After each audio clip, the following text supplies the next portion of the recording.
Metropolitan electrical grids are migrating. To enhance resilience and clear urban sightlines, utility operators are rapidly shifting high-voltage infrastructure into underground trenches. These buried assets are massive. Modern utility corridors house thousands of miles of high-pressure fluid-filled pipes and cross-linked polyethylene-insulated power systems. While overhead conductors rely on the atmosphere for isolation, burying these systems removes that natural barrier. These cables and pipes are now entirely submerged in a continuously conductive environment. Soil acts as a complex electrolyte. Along a single kilometer of trench, moisture levels, dissolved salt concentrations, and pH balances fluctuate significantly, creating localized electrical potential gradients in the earth. When metallic infrastructure passes through these gradients, it creates a functioning electrochemical cell. Potential differences drive current from anodic sites outward into the soil, stripping electrons away and causing rapid metal loss. Burying the grid offers protection from the atmosphere, while simultaneously exposing metallic assets to a constant electrochemical attack from the surrounding soil. Traditional corrosion control often uses sacrificial protection. Engineers connect the steel structure to a more active metal, like zinc or magnesium, which corrodes preferentially to protect the pipe. Sacrificial anodes have a limited reach.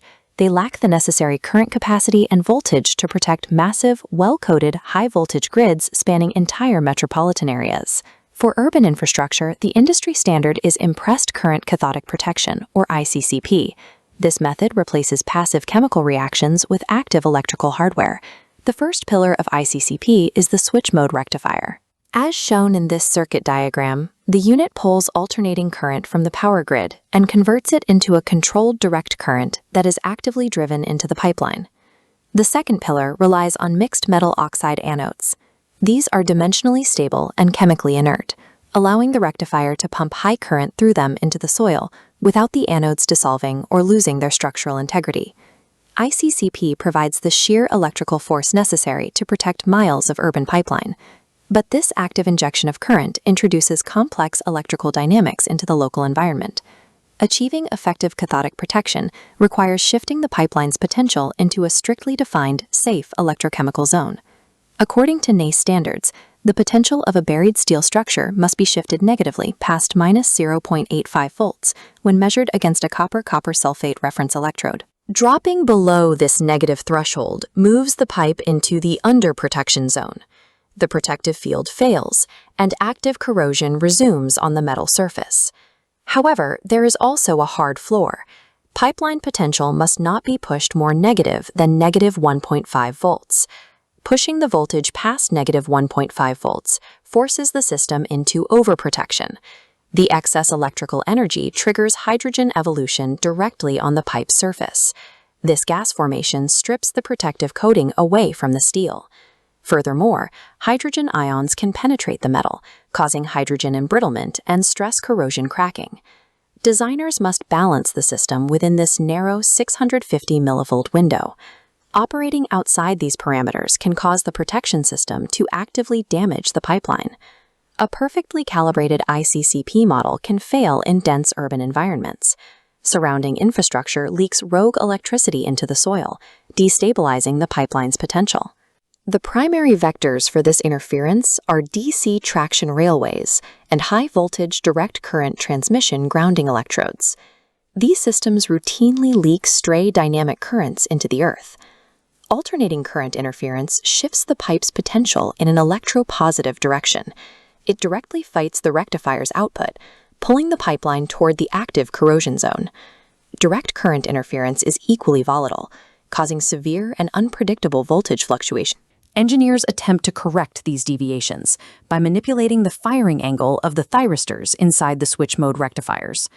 This graph maps DC voltage across a 70-kilometer pipeline, showing the exact results of adjusting those thyristor firing angles. When the firing angle delay is reduced toward 0 degrees, the DC potential shifts deeper into the negative protective range. However, the data shows that increasing the triggering angle pushes the DC potential positively. This high-angle shift creates a dangerous state. You can see the peak drifting close to the negative 1.1 volt mark, trending toward the underprotection zone. Relying on brute force rectifier adjustments is insufficient. Tweaking the power supply at a central station cannot neutralize local interference without risking overprotection in other sections of the network. To survive dynamic stray current, engineers deploy specialized hardware at the specific nodes where interference is highest.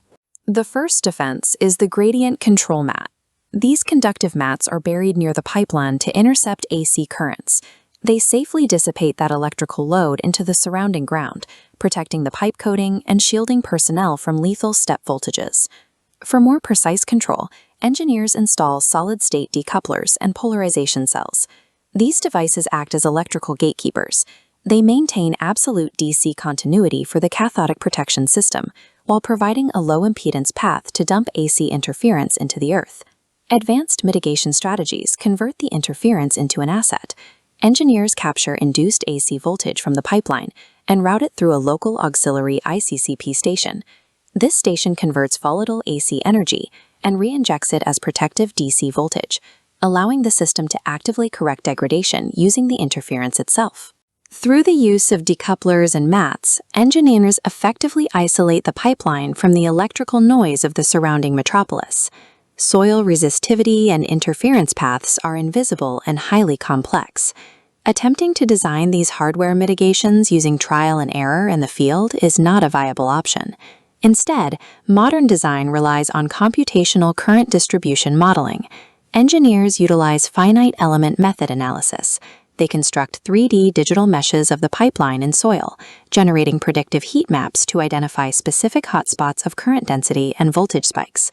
This software simulates hybrid AC and DC interference simultaneously, mapping exactly how current diffuses across multiple soil layers. By predicting where voltage will spike, this software dictates the placement of rectifiers and decouplers before any physical construction begins. Modern corrosion management now centers on the simulation of dynamic electrochemical fields, utilizing data science to navigate the complexity of subterranean environments. This predictive modeling is now paired with the industrial Internet of Things, integrating real-time sensors into the cathodic protection network. Remote monitoring units feed localized voltage data back to centralized dashboards. This telemetry allows switch mode rectifiers to execute automated, instantaneous adjustments to the protective current. This high-resolution telemetry enables a new operational capability: integrated asset health. For example, a localized decoupler might register a sudden massive spike in current drainage. While the anomaly is measured on the pipeline, it acts as a diagnostic alarm for the power grid, often indicating a failing electrical insulator on a nearby high-voltage transmission tower. The traditional silos between corrosion and electrical operations have collapsed. Both departments now rely on the same real-time data stream to manage infrastructure. By neutralizing electrochemical interference to shield buried pipes, engineers have developed a subterranean diagnostic network that monitors the physical health of the metropolitan power grid and ensures the continuous reliability of the massive electrical systems that sustain modern cities.